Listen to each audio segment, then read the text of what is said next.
Hello guys, আসসালামু আলাইকুম। আমি মুরগির মাংস রেসিপি তৈরি করব।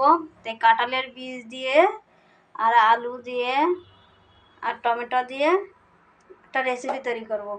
তো প্রথমে মশলা কী লাগবে: পেঁয়াজ, লবণ, হলুদ গুঁড়ো, জিরের গুঁড়ো, গরম মশলার গুঁড়ো, তেজপাতা আর লং আর দারচিনি আর কাশ্মীরি লঙ্কা গুঁড়ো। আর এখানে আছে আদা বাটা, রসুন বাটা আর পেঁয়াজ বাটা একসাথে মিক্সড করে বেটে নিয়েছি ব্লেন্ডারেতে। মাংসটা ম্যারিনেট করে নেব। আদা বাটা, রসুন বাটা একসাথে মিক্সড করে রেখেছিলাম, সেটা দিয়ে দেবো। ম্যারিনেট করে রাখবো। নুন, ধনে গুঁড়ো, জিরের গুঁড়ো, গরম মশলার গুঁড়ো, কাশ্মীরি লঙ্কা গুঁড়ো আর হলুদ।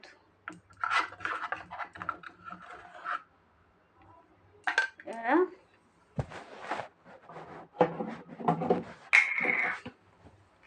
একটু তেল দিয়ে আমি ম্যারিনেটটা করে নেব। টক দই দিলেও ভালো হয়, পাতিলেবু দিলে ভালো হয়। আমার ঘরে পাতিলেবুও নেই, টক দই নেই বলে আমি মশলাতে ম্যারিনেট করে নিচ্ছি। ম্যারিনেট করা হয়ে গেছে, আমি 10 মিনিট ঢাকা দিয়ে দেবো। এবার আলুটা ভেজে নেব। আলুটা ভেজে নেবো, তেল গরম হয়ে গেছে। একটু নুন আর হলুদ দিয়ে হলুদ। আলুটা লাল লাল মতন করে ভাজা হয়ে গেছে, আলুটা উঠাই নেব। দুটো ছোটো এলাচ, দুটো শুকনো লঙ্কা, তেজপাতা, দারচিনি, লং, পেঁয়াজ,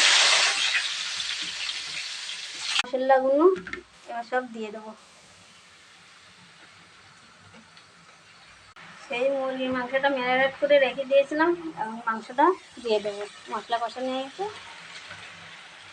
ম্যারিনেট করা সেই বলে একটু পানি দিয়ে আমি ধুয়ে অন্য পানিটুকু দিয়ে দেবো, যেন তলার নাড়া না নিয়ে। আলু, টমেটো, কাঁঠালের দানাটা দিয়ে দেবো।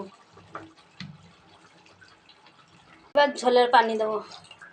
মুরগির মাংস হয়ে গেছে, কাঁঠালের দানা দিয়ে এবার নামিয়ে নেব। তরকারি হয়ে গেছে, এবার নামিয়ে নেব।